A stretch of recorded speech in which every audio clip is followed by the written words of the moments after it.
నేను మిమ్మల్ని ఒంటరిగా వదిలిపెట్టను.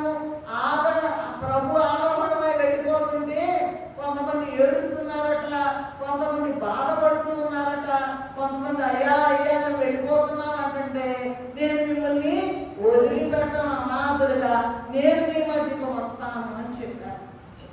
ఆ పరిశుద్ధాత్మ తండ్రి ఆదరణకర్త వచ్చి మనలో ఉన్నారు.